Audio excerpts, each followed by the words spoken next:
Okay, this video is part 2 on Christian literature. It's from this book, Best Christian Art. Okay, we're starting on page 482. And so this painting right here is a scene from the play in Hamlet. The painting is by Daniel McLeish. He's an Irish painter. And you can see this is where Hamlet is watching the king, and the king can't bear to look when poison is poured into the ear of Hamlet's father, the real king of Denmark. Okay. And Ophelia is right there with him, as well as his friend. So it's a great painting, pretty important story. The play is a thing wherein I'll catch the conscience of the king. Now, let me get to scroll this picture up here.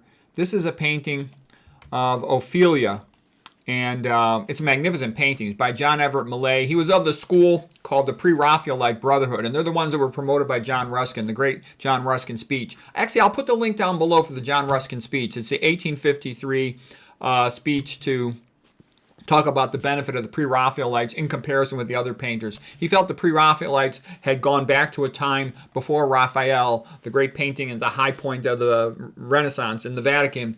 But Ruskin felt that they were too much into artistic technique, and he had put the paintings of the Disputa, communion sacrament, at the same level as Parnassus, the mountain of the poets in ancient Greece. And he felt that this was a sacrilege, a disrespect to religion. John Ruskin did. And then these Pre-Raphaelite Brotherhood painters of the Victorian Renaissance in England in the mid-1800s sort of went back to painting more of a religious type art. But it was magnificent. They also were very much into painting nature in great detail. I mean, look at this painting of Ophelia. I mean, it's a very sad painting in the sense Ophelia just died. But it's a spectacular painting in terms of the realism, the nature. In reality, this lady who posed for the painting was this beautiful actress model in England at that time, 1852. And he actually, the heater, the Bunsen burners beneath the bathtub she was sitting in went out, and she caught a cold, and he had to pay her a whole lot extra for that. But it's a spectacular painting. And you can always just magnify these up. You'll see how magnificent this painting is. It totally stands out. It's one of the greatest paintings ever of anything from Hamlet. And it's one of the best paintings, I think, of the Pre-Raphaelite Brotherhood. And they have a lot of great paintings.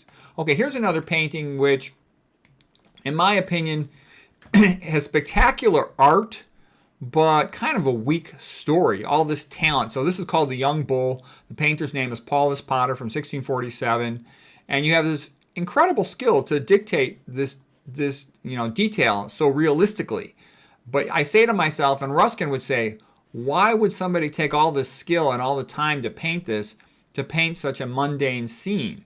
If you got to put that much effort into do something that glorifies God or something more noble than that. But, Oscar Wilde, another art scholar, literary critic of the late 1800s in England and the Victorian Renaissance, also called the Catholic Revival, he was a proponent of what's called art for art's sake. And that's in contrast with Ruskin, who felt that all great art should glorify God. All great art was praise.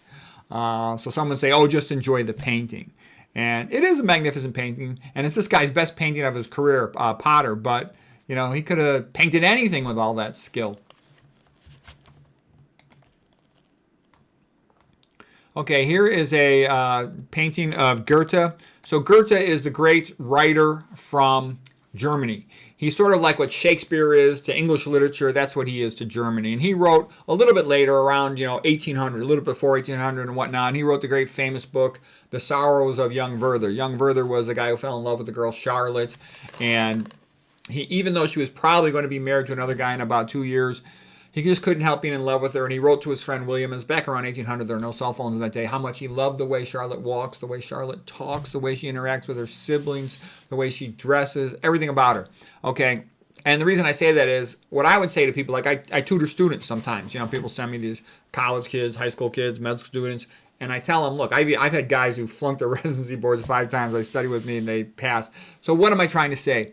Is fall in love with whatever you're studying, because then you tell your brain to remember it better. Our brain remembers what we care about a lot better than it does some random thing we just have to do for a test. So you tell yourself, I'm not just studying biology, I might want to become a biologist, and your brain will remember it a lot better. So anyways, Goethe was this magnificent hero of a man. He also wrote Faust, which was extraordinary. If you go through his quotes, they're very good. They kind of remind me of Ralph Waldo Emerson. And he was a great scientist as well. This guy was a major genius, Goethe. Okay. And he had a lot of respect for classical. He said, classical is health.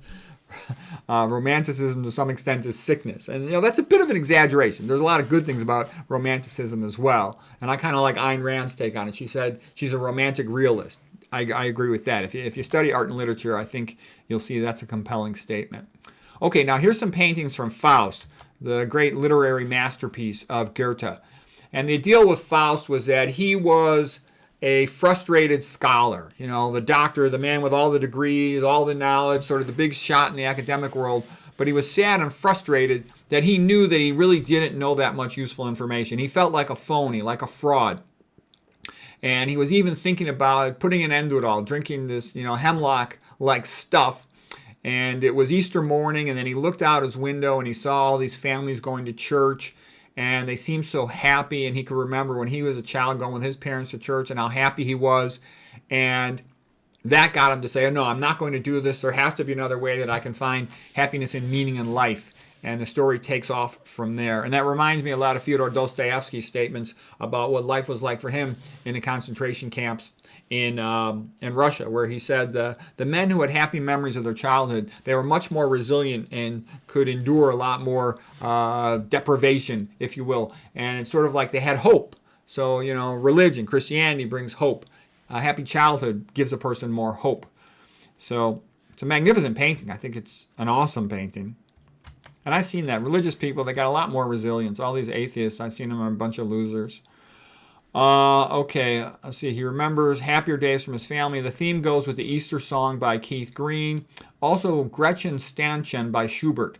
The reason I say that about the atheists is I've known a lot of people who are atheists and they committed suicide or become drug addicts, alcoholics, dropped out of school, because everybody has major disappointments in life.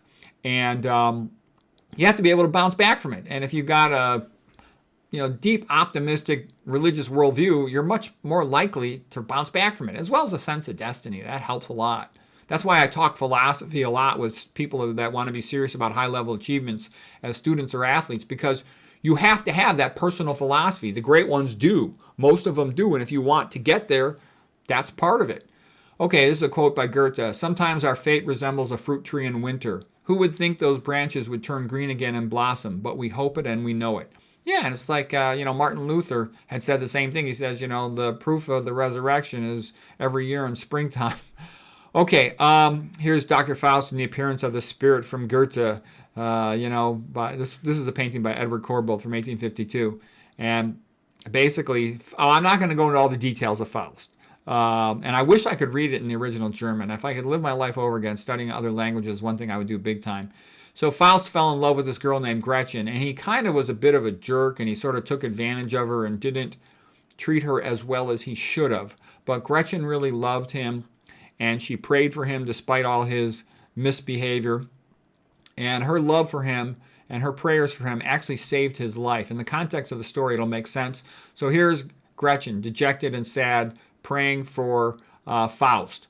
And her love for him actually, in the end, saved him. And it's a beautiful story.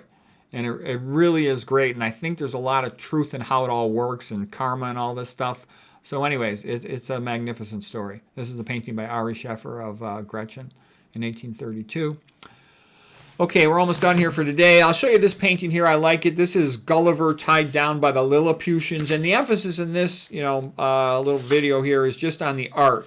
So the gist of it is that it's by Jonathan Swift, and he was a sort of an Englishman but an Irishman at the same time. He was a bishop of a big church in Ireland, and the reason why the Irish love him is he did lots of things to help protect the Irish from unfair treatment by the British. And I like this painting of Gulliver tied down because it reminds me of, this is nutrition medicine right here, is a giant Gulliver, the ability to do tremendous things. And there's always these Lilliputian weasels tying down and preventing and blocking nutrition medicine and its knowledge about epidemiology, toxicology to help people. And it's totally kept away from the doctors. It's totally kept away from the public. And, the person's trying to promote it, do the best, but it's really a relative secret to most of the population. And I also say for a doctor, the difference between being a healer and a dealer, a Gulliver or a Lilliputian, comes down to studying, I call it the NET topics: nutrition, epidemiology, and toxicology. So anyways, we'll call it there. Hope that was interesting.